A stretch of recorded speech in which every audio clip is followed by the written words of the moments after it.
اللہ کے نبی علیہ الصلوۃ والسلام پر یہ جملے کہنا آپ کی توہین ہے، آپ کی شان کو کم کرنا ہے۔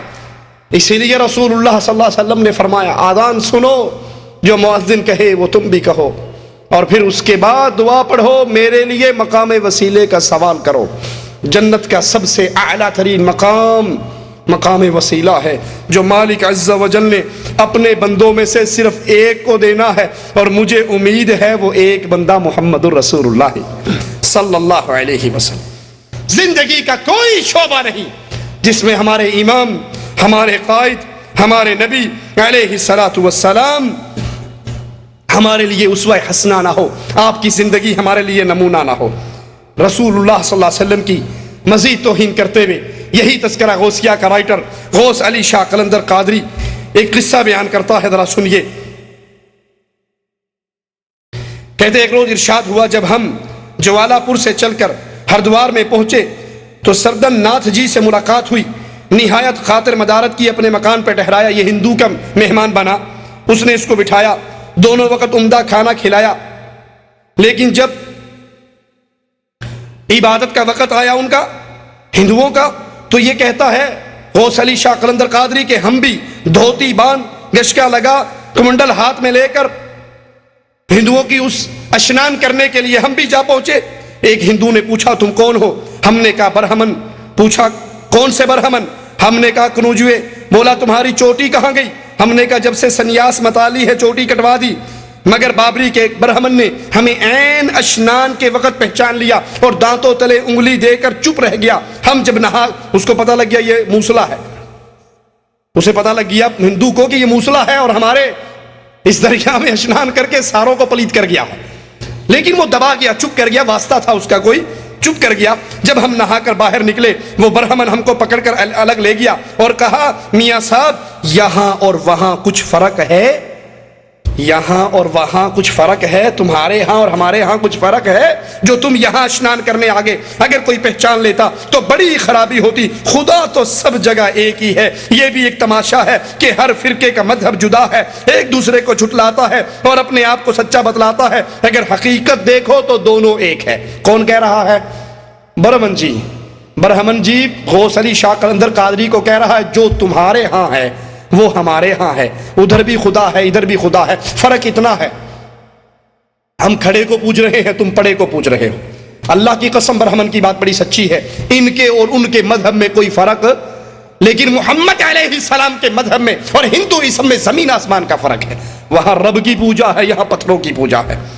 کہا اچھا، جب وہ پنڈت ہمیں سمجھا چکے تو ہم نے کہا صاحب یہ اشنان، یہ جو اشنان ہم نے کیا ہے، یہ رسم جو ہندوؤں کی ادا کی ہے، یہ اپنے رضائی باپ پنڈت رام جی کی طرف سے کی ہے، کیونکہ حج کا ثواب انہیں پہنچ نہیں سکتا، میں کہ اشنان کر کے بدلہ لا دوں۔ ہمارے ہندو رضائی جو باپ تھے، ہم نے اشنان کر کے یہ ثواب ان کو ایصال ثواب کیا ہے۔ کہا خیر ہم یہ اشنان کر چکے، جب رات کو سوئے، اب دیکھیے اللہ کے نبی علیہ السلام کی توہین یہ ظالم کتنی جرت سے کرتا ہے۔ جب رات کو سوئے آخری شب میں خواب دیکھا کہ عین دریائے گنگا کے اندر، عین دریائے گنگا، یہ مذہبی تہوار ہے نا دریائے گنگا میں اشنان کرنا، ہندوؤں کی مذہبی علامت ہے، اور مسلمانوں کو کفار کی مذہبی عیدوں میں شامل ہونے سے منع کیا گیا یا نہیں؟ من تشبہ بقوم فہو منہم۔ کہا کہ جب عین رات ہوئی دریائے گنگا کے اندر، ایک طرف دیکھتا ہوں کہ محمد رسول اللہ صلی اللہ علیہ وسلم اور آپ کے پورے صحابہ کرام تشریف فرما ہے، محفل سجی ہوئی ہے دریائے گنگا میں، رسول اللہ ہیں، آپ کے صحابہ ہیں۔ دوسری طرف دیکھتا ہوں مہاراج سری کرشن جی اپنے رفیقوں کے درمیان موجود ہیں، ایک طرف نبی کا سٹیج لگا ہوا اور ایک طرف ہندوؤں کے رہنما سری کرشن جی کا سٹیج لگا ہوا، اور ایک محفل جمی۔ کرشن جی نے رسول اللہ صلی اللہ علیہ وسلم سے کہا کہ آپ ان کو پیر غوث علی شاہ قلندر کو سمجھائیے کہ یہ ہماری دریا میں آ کر اشنان کرتے ہیں۔ تو اللہ کے نبی صلی اللہ علیہ وسلم نے نعوذ باللہ ثم نعوذ باللہ اس ہندو سے کہا، اس مہاراج سے کہا کہ جناب مہاراج آپ ہی ان کو سمجھائیے، ہم نہیں سمجھاتے، آپ ہی سمجھائیے۔ تو مہاراج نے مجھ کو بلایا اور کہا سنو برخوردار، تمہارے ہاں کیا کچھ ہے نہیں جو دوسروں کے ہاں ڈھونڈتے ہو، ہم سارے ایک ہی منزل کی طرف، جنت کی طرف جا رہے ہیں اور راستے جدا جدا ہیں۔ اب اللہ کے نبی اور کرشن جی دونوں دریائے گنگا میں موجود ہیں. یہ ایک ہندو کہتا ہے نبی کو اپنے مرید کو سمجھاؤ یہ ہمارے میلے میں کیوں آتا ہے. نعوذ باللہ نبی نے اسی ہندو سے کہا کہ میں نہیں سمجھاتا تو خود اس کو سمجھا. تو کہا کہ یہ راستے جدا جدا ہیں, ہندو بھی جنت کے راستے پہ جا رہا ہے, مسلمان بھی جنت کے راستے پہ جا رہا ہے. اور اللہ کے نبی نعوذ باللہ اس کفر کو سن کر پھر خاموش رہے, حالانکہ محمد کریم صلی اللہ علیہ وسلم نے تو فرمایا تھا اگر کوئی یہودی اگر کوئی عیسائی اس دھرتی پہ زندہ ہے اور میری نبوت کا سنتا ہے اور مجھ پہ ایمان نہیں لے کر آتا تو وہ سیدھا جہنم کے اندر جاتا. اپنے اس جھوٹے خواب کو ثابت کرنے کے لیے رسول اللہ صلی اللہ علیہ وسلم اور ہندوؤں کے کرشن جی کو ایک دریا میں اکٹھا کر کے اللہ کے نبی علیہ الصلوۃ والسلام کی توہین کرتا ہے, حالانکہ نبی کریم صلی اللہ علیہ وسلم وہ عظیم ترین ذات ہے کہ نبی کی نبوت کے اعلان کے بعد کائنات میں کوئی دین نہیں ہے جس دین کو قبول کرنے والا جنت میں جا سکے. يريدون ليطفئوا نور الله بأفواههم والله متم نوره ولو كره الكافرون هو الذي أرسل رسوله بالهدى ودين الحق ليظهره على الدين كله. نبی کا دین تو آیا ہی اس لیے ہے کائنات کا ہر دین مٹ جائے اور محمد کا دین غالب آ جائے. صفحہ 257 پر لکھتے ہیں مقام توحید.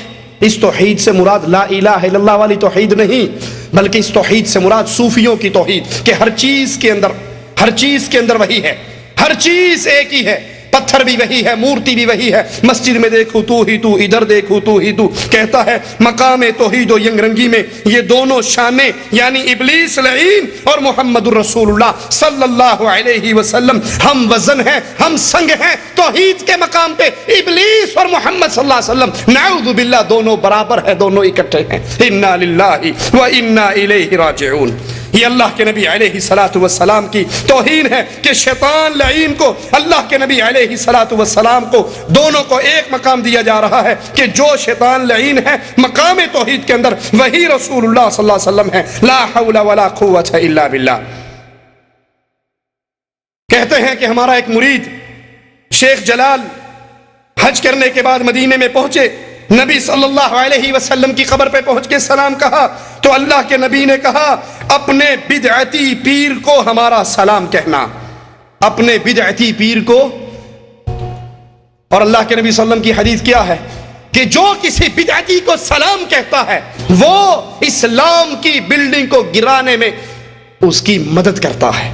بدعتی کو سلام کہنا جائز نہیں اسلام کے اندر. اور یہ پیر غوث علی شاہ قلندر قادری رسول اللہ صلی اللہ علیہ وسلم کی توہین کرتے ہوئے آپ پر الزام لگا رہا ہے کہ ہم نبی کی قبر پہ گئے تو نبی نے اندر سے آواز لگا کر کہا کہ اپنے بدعتی پیر کو سلام کہنا. یہ کشف المحجوب ہمارے ہاتھ میں ہے, بابا علی حجویری کی, اس کا صفحہ نمبر 268 ہے. 268 پہ رسول اللہ صلی اللہ علیہ وسلم کی توہین کرتے ہوئے ایک ظالمانہ روایت پیش کرتا ہے, ذرا سنیے اور ان بڑی بڑی چادروں میں چھپے ہوئے اسلام دشمنوں کے چہرے کو دیکھیے. کہتا ہے کہ رسول اللہ صلی اللہ علیہ وسلم کی نظر زید کی بیوی پر پڑی. 268 صفحہ کس کا؟ علی حجویری کی کتاب کشف المحجوب کا, کہ اللہ کے نبی صلی اللہ علیہ وسلم زید کے گھر گئے, اللہ کے نبی کی نظر زید کی بیوی پہ پڑی, زید کی بیوی زید پہ حرام ہو گئی, محمد پہ حلال ہو گئی. لا حول ولا قوت الا باللہ. یہ وہی کفریہ روایت ہے جو تاریخ کے اوراق کے اندر اپنے تمام ترگند کے ساتھ موجود ہے کہ اللہ کے نبی صلی اللہ علیہ وسلم زید کے گھر میں گئے, زید کی بیوی مختصر لباس میں آپ کے سامنے آ گئی اور اللہ کے نبی واپس لوٹ آئے. حضرت زید آئے, بیوی نے بتایا میں اس طرح مختصر کپڑے پہن کر بیٹھی تھی کہ اللہ کے نبی صلی اللہ علیہ وسلم آئے اور آپ کی نظر مجھ پہ پڑ گئی. حضرت زید اللہ کے نبی کے پاس آئے, کہا مجھے پتہ لگا ہے آپ میرے گھر میں گئے اور آپ کی نظر میری بیوی پہ پڑ گئی, ہو سکتا ہے وہ آپ کو پسند آ گئی ہو, میں اس کو طلاق دیتا ہوں, آپ اس سے نکاح کر لیجئے. اللہ کے نبی پر اس سے بڑی اور تہمت کیا ہوگی. نبی کے پاس ایک عورت بیعت کرنے کے لیے آئی, اپنے ہاتھ کو پردے کے پیچھے سے آگے کیا, آقا کی نظر انگلی کے پوریوں پہ پڑی, کہا عائشہ اس عورت سے کہو اپنے ہاتھ کو پیچھے کر لے, محمد نام محرم کی طرف نگاہ نہیں اٹھایا کرتا صلی اللہ علیہ وسلم. اور یہاں یہ ظالم اپنی کتابوں میں نبی کی اتنی بڑی توہین لکھتے ہیں کہ اللہ کے نبی کی نظر پڑ گئی اور وہ آپ کو پسند آ گئی, زید پر حرام ہوگی, آپ پہ حلال ہو گئی. لا حول ولا قوت الا باللہ. یہ حشت بہشت 8 پیروں کی کتاب ہے جس کو شبیر برادر اردو بازار لاہور نے شائع کیا ہے. خواجہ عثمان ہارونی، خواجہ معین الدین اجمیری، بابا فرید الدین گنج شکر، محبوب